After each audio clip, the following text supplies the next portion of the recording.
ఒకటే చెప్తా ఉన్నాను మీ అందరికీ, వైసీపీ వైఎస్ జగన్ గారు కానీ వారు మన వ్యక్తిగతంగా నాకు శత్రువులు కాదు. ప్రజాస్వామ్యానికి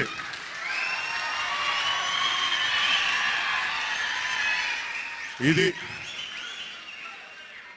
ఓడిపోయారు కదా అని చెప్పి జనసేన నాయకులుగా గుర్తుపెట్టుకోవాల్సింది. ఇది కక్ష సాధింపు సమయాలు కాదు, 5 కోట్ల మంది ప్రజల కోసం పనిచేసే సమయం ఇది. 5 కోట్ల మంది పైచిలకు ఆంధ్రప్రదేశ్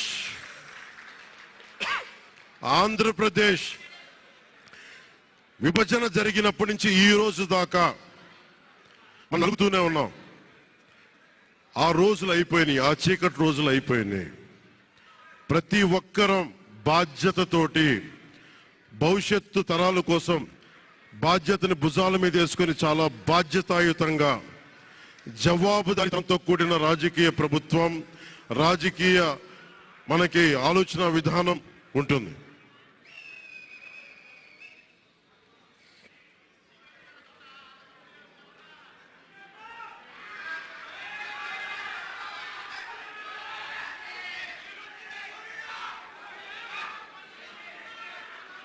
నేను ఆలోచిస్తా ఉన్నాను, ఒక క్షణం ఏం మాట్లాడాలి ఈ రోజు అని. ఒక నిమిషం, ఏం మాట్లాడాలి ఈ రోజు అని అనుకుంటా ఉన్నాను. నా జీవితంలో ఎప్పటిదాకా విజయం తెలియదు నాకు. ఎప్పుడు ఒకే ఒకసారి సినిమాల్లో ఉన్నప్పుడు తొలి ప్రేమ అనే విజయం చూశాను.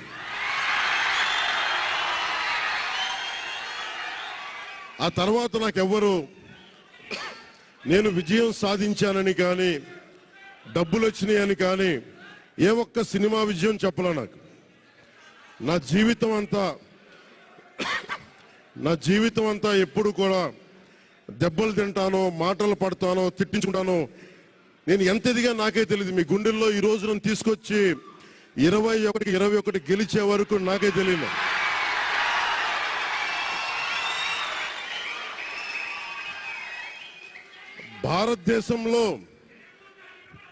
భారతదేశంలో 100కి 100% కొట్టామంటే జనసేన.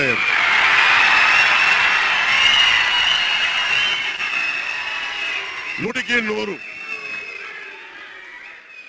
ఇది ఎందుకు ఈ విజయం జనసేన లేదంటే జన సైనికుల్లో, వీర మహిళల్లో జనసేన నాయకులది కాదు, కేవలం వారిదే కాదు, 5 కోట్ల మంది ప్రజల ఆకాంక్షదే. మార్పు